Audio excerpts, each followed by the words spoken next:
What do you guys think of daylight savings times? Does it always jack your body up like it does mine? It always takes me like 2 or 3 days to get used to it. I don't know why, it's just an hour. But there's some positives of daylight savings time.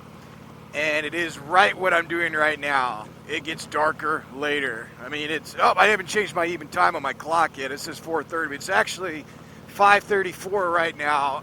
And the sunset does not happen now till around, I'd say 7:15, 7:30 range.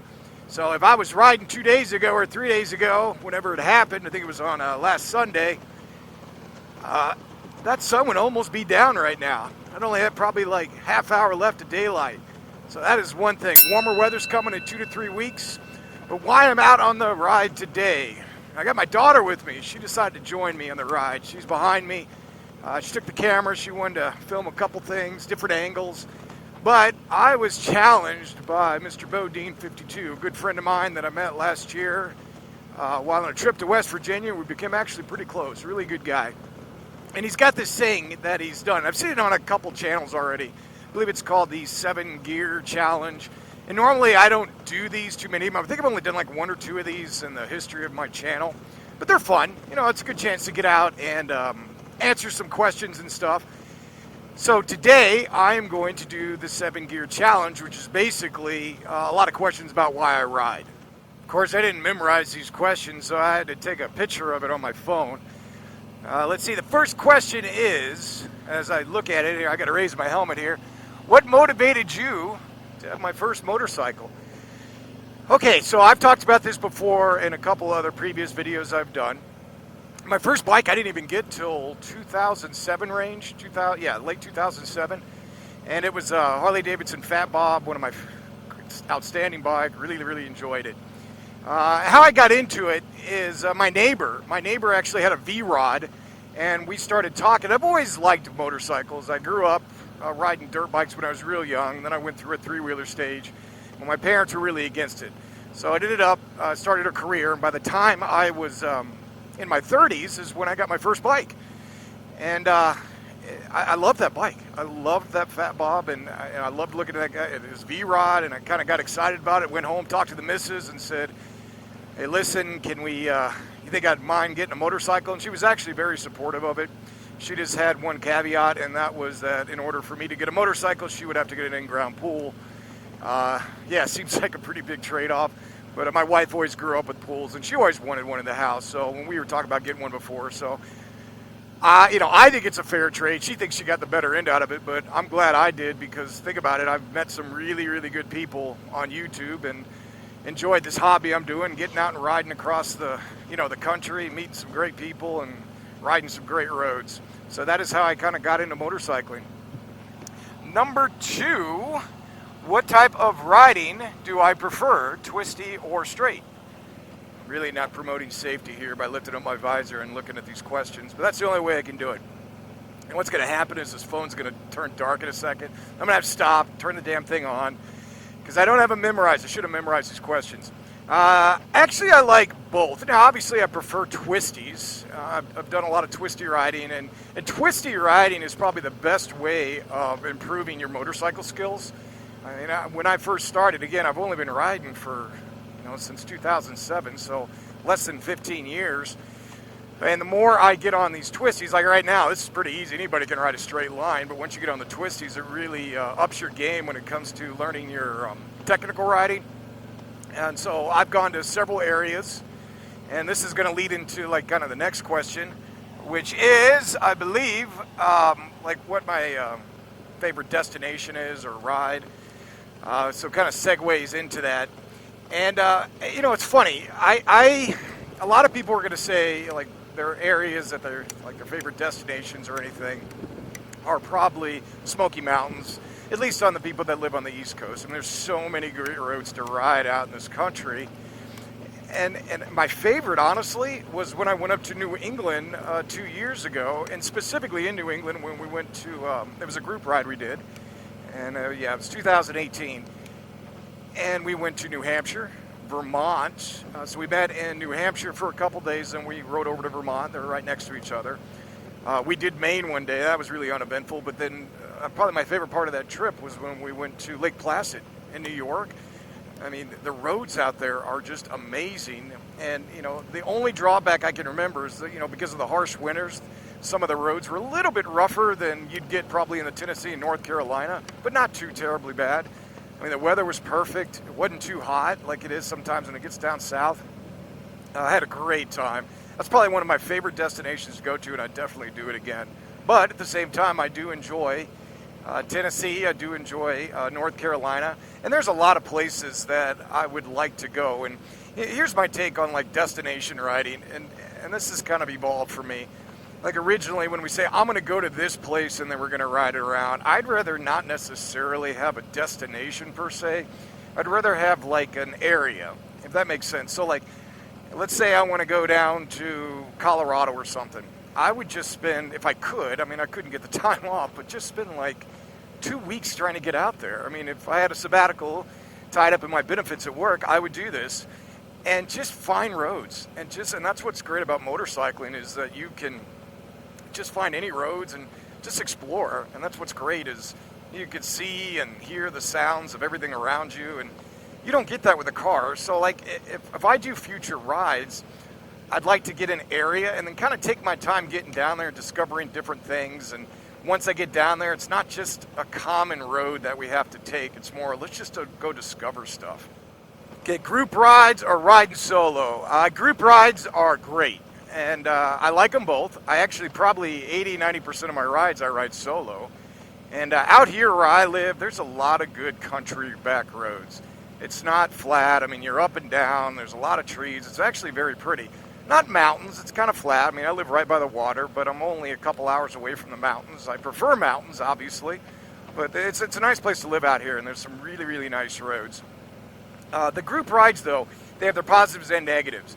I mean, the positives, obviously, you get to meet. You have that camaraderie with everybody. You make some lifelong friends, get to know people. The bad thing is if you get more than probably, I'd say 4 max, maybe even 5, it gets a little hectic with group rides. I mean, that is probably the perfect number from 3 to 5 when you're riding. Once it gets over that, it's just the logistics of it makes it harder. And, you know, when we did our group rides from 2016, we started at the thing called the Homestead Hootenanny, which was sponsored by McKelly 7. I think there were 9 of us. It was a perfect, you know, little group, and we all had different styles of riding, but we split up, and that was nice. But the year after, we had almost 30 people on our second ride, and that was challenging. Even though we broke it up, and we did fast rides, medium rides, slow rides, still logistically it was a lot of tough because everybody wants to get together. You want to have fun and get to know everybody. The New England ride I was telling you about, I think we had like 15 to 20, but it was spread out over a couple weeks. So max, it was probably like 15 at peak time, but you know, it was nice. I mean, we had a chance to do some really small rides. And in West Virginia last year, while there were a lot of people, again, broken up into smaller groups, I did a lot of rides with 4 or 5 people, and that was perfect. I mean, so once you get over that big limit of group rides, if you do those huge, when you get on a highway and just run with like 40 or 50 people, that's not fun to me. What's fun is just taking your time and enjoying it, and even picking different people to ride each day. So like if you're going long trips, which is another question, by the way, another question saying, do you prefer weekend trips or do you prefer just day trips or long week trips? It doesn't matter. I mean, to me, I enjoy them all. I mean, normally, when I first bought this bike, I wanted to get, ooh, you got to turn yourself down there. When I first bought this bike, I bought it, hold on, my daughter's talking to me real quick. I can't hear a word she's saying because the motor's on and we're not hooked up to comms. Forgot to hook her up. But I bought this bike because I wanted to get my wife to ride with me more. And unfortunately, she hasn't rode with me as much as I'd like. She's done a couple trips. Just last weekend, we went down to Virginia, and I got her back on the bike. I mean, she likes motorcycling, but sometimes it scares her a little bit. And I'm a very cautious rider. I don't go too fast. But I'm trying to get her more onto it. So that was a big reason why I bought it, to do more like weekend trips with her. But it ended up being that I do more of the long week trips when we do our motorcycle planning for the whole year, what we're going to do. And this year, I'm actually, there's only going to be 1 trip this year. I mean, that I had planned so far. This year is like a year that I gotta get stuff done around the house. I really do. I'm kind of behind on some stuff. So if every one of my vacations I'm out riding, I'm not going to get much stuff done because I'm always working. But anyway, the only trip I have planned this year is right now. The guy that nominated me, BoDean 52 and HDR and I are talking about maybe with a couple other guys are meeting up, and we haven't decided yet. Might go to Pennsylvania, might go to West Virginia, might even go down to Tennessee, North Carolina area. Maybe hit some Smokies. We're going to do that in probably August. Probably the worst possible time to ride in the South when it's super uber hot. But it'll be great seeing them ride with friends again. And yeah, can't wait. I think the other question was, let's see, my memory's coming back. I'm not even having to look at my phone. Well, good, because it's shut off anyway. I think one was, what would I tell, or would I like a brand new rider? See, I remember the second question. The last two questions. So, what would I tell a new rider? Gear up. You know, I recommend a full face helmet. Now, there's people out there that don't ride with helmets. I'm not going to tell you what to do. I'm not. It's not my job, and it's honestly not the government's job to tell me if I want to wear a helmet. I'm always going to wear one. That's just me. I believe in them. I believe in safety. You know, I'm kind of talking out of both sides of my mouth if you think about it. Because right now, I'm wearing proper shoes, but I'm not wearing a proper, even though this has got a piece of armor in the back, I'm not really in proper gear. I should have a leather jacket on. I have gloves on. But I always try to wear a full face helmet. I will admit, sometimes during the summer I do wear a half helmet. But I would always recommend safety gear 100%. And then just enjoy it. There's no reason, if you're going to get a motorcycle, don't do it to go fast. Do it just to do what I'm doing right now. Just enjoying the sights, the sounds around you. Even the smells, man. I mean, that's the best is when like you smell. So you don't get that when just riding a car. And the people you meet riding on a motorcycle, it's amazing. It's amazing the people that you can get close to and relate to, even if you don't become friends with them, just because you're on two wheels. And I love that about motorcycling. So stay safe.